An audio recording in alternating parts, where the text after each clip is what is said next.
Oke teman-teman, balik lagi dengan saya Fikri Ridho. Seperti biasa saya akan bereaction soal sepak bola Indonesia dan juga tanggapan komentar dari netizen soal sepak bola tanah air.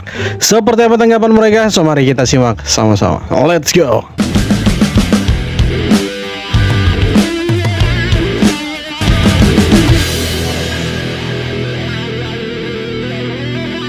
Benarkah John Hartman lebih unggul dari Sintayong? John Hartman telah resmi diangkat sebagai pelatih timnas Indonesia.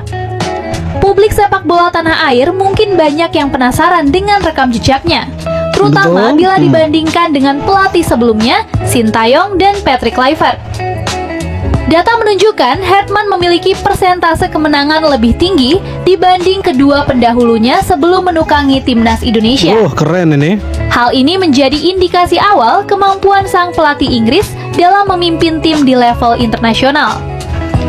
Meski statistik bukan satu-satunya ukuran kesuksesan, catatan tersebut memberikan gambaran positif mengenai efektivitas Hartman. Nah, ini baru betul teman-teman. Nah, setelah Sintayong dipecat, ya kan, datanglah John Hartman. Bukan seperti ketika Sintayong dipecat, datanglah Patrick Kluivert yang entah berentah. Yaitu menurut saya PSSI sudah salah langkah, sangat-sangat jauh kesalahannya itu, sudah sangat-sangat fatal sehingga ya akibatnya kita tidak bisa lolos ke Piala Dunia.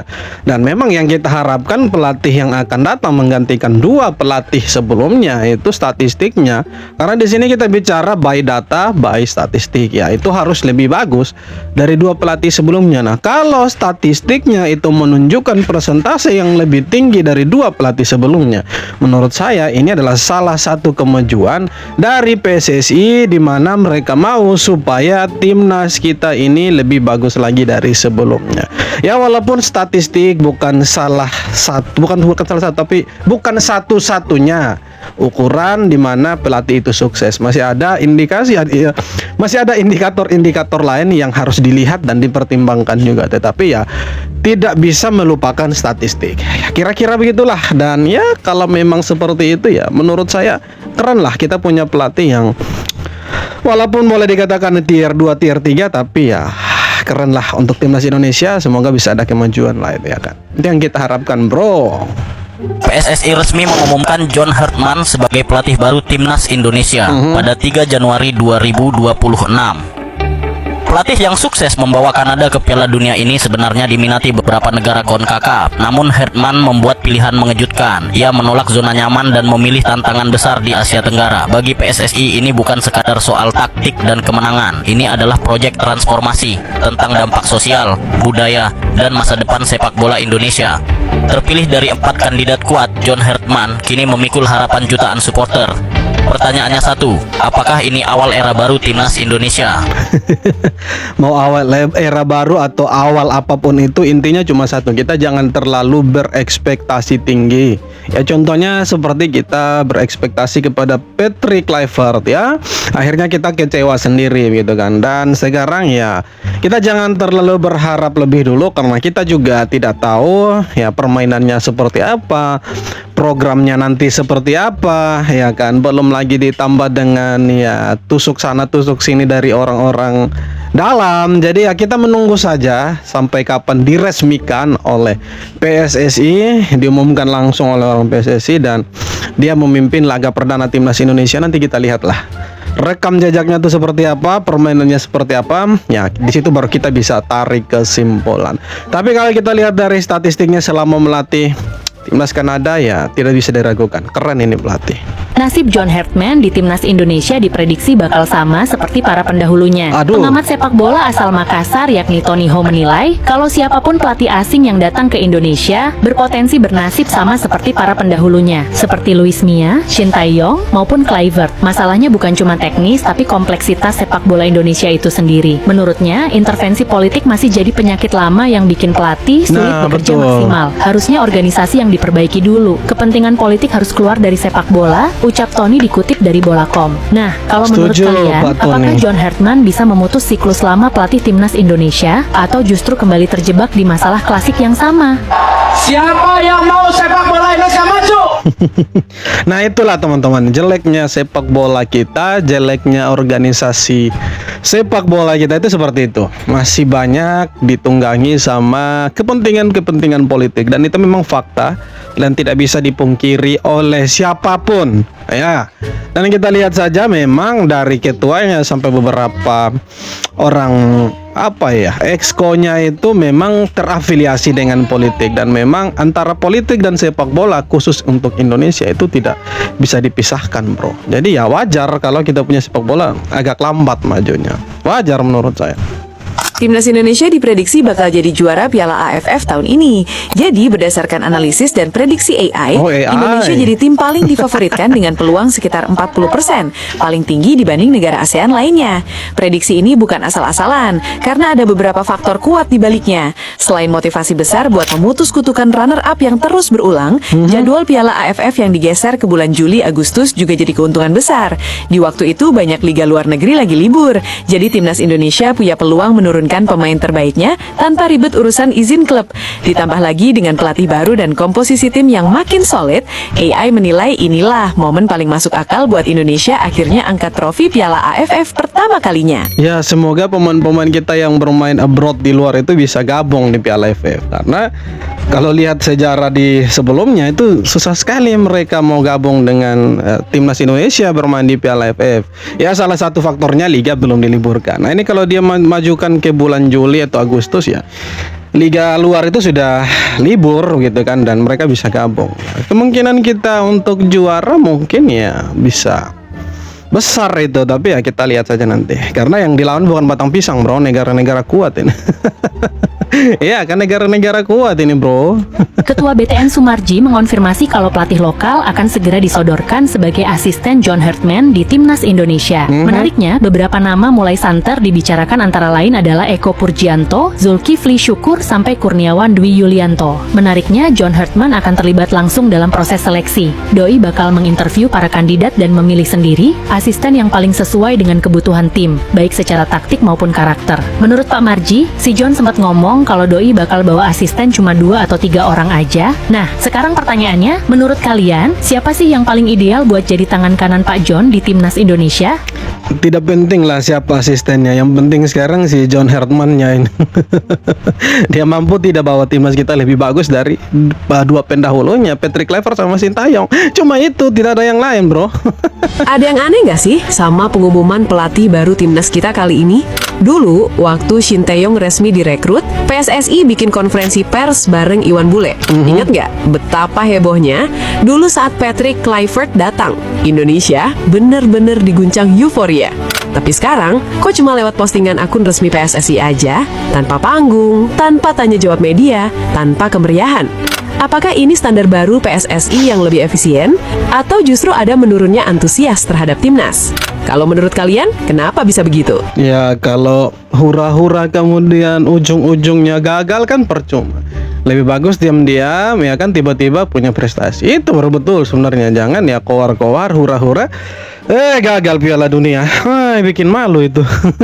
Best 11 Asia 2025 versi Goal Post Asia akhirnya dirilis. Menariknya, cuma ada 3 negara yang ada dalam line up ini. Indonesia jadi salah satu negara yang ada di dalamnya dengan 3 pemain, seperti Kang Emil Audero di bawah Mistar, lalu Bang Jay sebagai palang pintunya, dan Calvin Verdong di pos bek kiri. Korea Selatan pun juga nggak mau kalah. Kim Min Jae, Lee Kang In, dan Song Yung Min masuk juga. Nah, soal dominasi, Jepang emang masih rajanya sih. Ada 5 pemain Jepang seperti Yukinari Sugawara, Kai Susano, Takumi Minamino, Ritsudoan, dan Ayase Ueda. Terus, kalau menurut kalian, apakah ini udah paling ngeri atau kalian punya best 11 sendiri?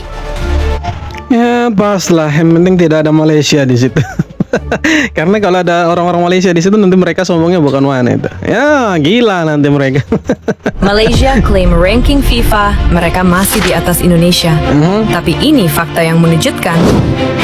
Media olahraga di Malaysia mengklaim bahwa ranking FIFA Harimau Malaya tetap lebih tinggi dari Timnas Indonesia. Betul. Meski mereka Cuma kena satu, sanksi bro. kalah WO 0-3 dari 3 laga internasional akibat kasus naturalisasi pemain. Tapi menurut perhitungan statistik non-resmi, sanksi itu bisa membuat poin Malaysia terjun signifikan dan malah berpotensi turun di bawah posisi Timnas Indonesia saat ini. Yang jelas, hitungan itu belum resmi sampai FIFA rilis ranking terbaru pada 19 Desember 2025. Tidak penting kau mau di atas Indonesia ke, mau peringkat 1 ke, tapi kalau tidak punya prestasi kan percuma gitu kan.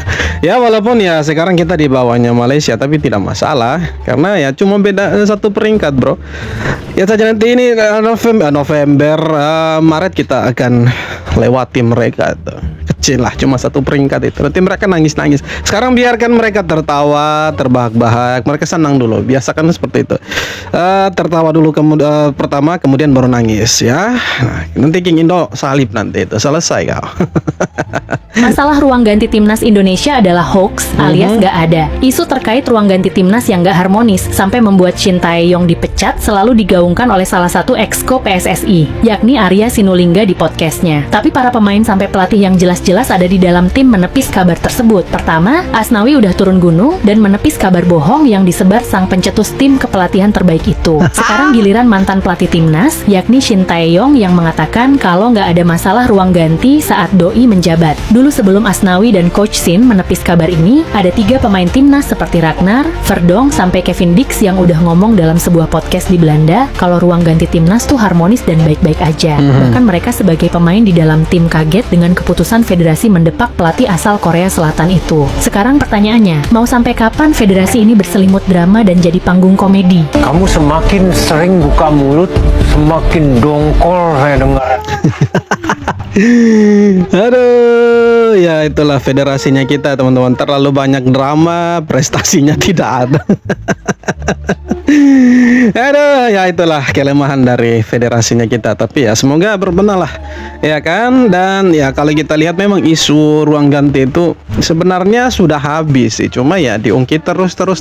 Akhirnya ya pemain-pemain yang lain juga bosan, seperti Asnawi akhirnya speak up juga dan ya membantah tuduhan-tuduhan yang selama ini diberitakan oleh salah satu orang exco. Kalian tahu lah siapa, tidak perlu disebutkan. Kemudian bantahan juga dari salah satu mantan penerjemah dari Coach Shin, kemudian Coach Shin sendiri bantah, dan ada 3 pemain lagi yang membantah soal isu ruang ganti. Mereka bilang baik-baik saja. Nah, kalau sudah ada banyak orang yang membantah dan kemudian hanya 1 orang yang membuat statement seperti itu, artinya ya saya lebih mempercayai yang banyak orang ini karena mereka yang terlibat langsung di sana daripada si pembuat berita ini yang duduk enak di kursi putar di kantornya gitu kan. Jadi ya sekali lagi semoga di eranya siapa ini John Hartman tidak ada lagi isu ruang ganti, miskomunikasi dan lain-lain. Karena ya secara bahasa sama ya kan, John Hartman orang Inggris otomatis pakai bahasa Inggris. Tidak mungkin dia pakai bahasa China kan. Atau bahasa Korea Selatan, tidak mungkin. Yang pertama, yang kedua ya sama-sama mereka dari Eropa. Pemain-pemain yang ada sekarang di timnas rata-rata bermain di Eropa. Tidak semua sih, tapi ya rata-rata 40-50% mereka bermain di Eropa. Nah, sisanya bermain di liga lokal. Ada yang bermain di Liga Thailand, Liga Malaysia siapa ya? Ada Liga Malaysia, ada dengan Liga 1 BRI. Jadi ya semogalah tidak ada lagi isu ruang ganti, miskomunikasi. Karena kalau sampai ada lagi isu-isu seperti itu, aduh bingung kita ini drama Cina atau sepak bola ini kan begitu, bro. Ini bukan bermaksud menyalahkan siapapun, tapi ada satu fakta yang sulit diabaikan. Sejak satu keputusan besar diambil, grafik prestasi timnas perlahan berubah arah. Dengan penuh hormat untuk para pengurus, pelatih, ofisial, dan seluruh pemain, terutama ketua umum. Tapi coba kita jujur pada data. Sejak Shin Tae-yong tak lagi di kursi pelatih sepanjang 2025, timnas Indonesia di berbagai kelompok usia lebih sering mencicipi kegagalan daripada kemenangan. Ya, itu fakta, tidak bisa dipungkiri, bro. Tidak bisa kita bantah itu. Semenjak ditinggal sama Shin Tae-yong, ya prestasi kita ya begitu-begitu saja, bahkan kalah terus. Ya ini bukan karena ternak Shin Tae-yong atau apapun seperti yang ada komen kemarin. Admin ini ternak Shin Tae-yong, bukan. Kita lupa Shin Tae-yong, tapi memang fakta. Ini kita bicara fakta, bukan soal ternak-ternakan di sini ya. Hanya sedikit momen manis, sisanya tragis dan mengecewakan. Ya, Padahal ekspektasi publik sedang berada di puncak. Setelah catatan luar biasa sepanjang 2024, kita pernah berani bermimpi besar. Bahkan bicara soal rematch dengan Argentina. Pertanyaannya sekarang bukan soal nostalgia, tapi refleksi. Apakah semua ini hanya kebetulan atau ada keputusan yang perlu dievaluasi lebih dalam? Karena sepak bola bukan soal siapa yang pergi, tapi apa yang kita pelajari setelahnya. Semoga kalian tidak blunder lagi ya, karena kabarnya pelatih ini dikontrak 2 tahun dan plus 2 tahun lagi sampai 2030. Kalau targetnya itu tercapai di kontrak 2 tahun itu, nanti akan ditambah lagi 2 tahunnya. Ya, semoga bisa tercapai lah. Dan ya, kalau kita belajar dari pengalaman-pengalaman sebelumnya, contohnya dengan Coach Shin, memang sudah banyak prestasi yang dikasih tapi tiba-tiba dipecat dan ya hasilnya memang ya tidak memuaskan, tidak sesuai dengan ekspektasinya kita. Dan ini sekali lagi bukan karena ternak Sintayong atau apapun. Karena kemarin ada yang komen, ada sekitar 4-5 orang bilang, "Oh ya admin, ternak Sintayong ini segala macam." Tidak, bukan. Ini fakta loh.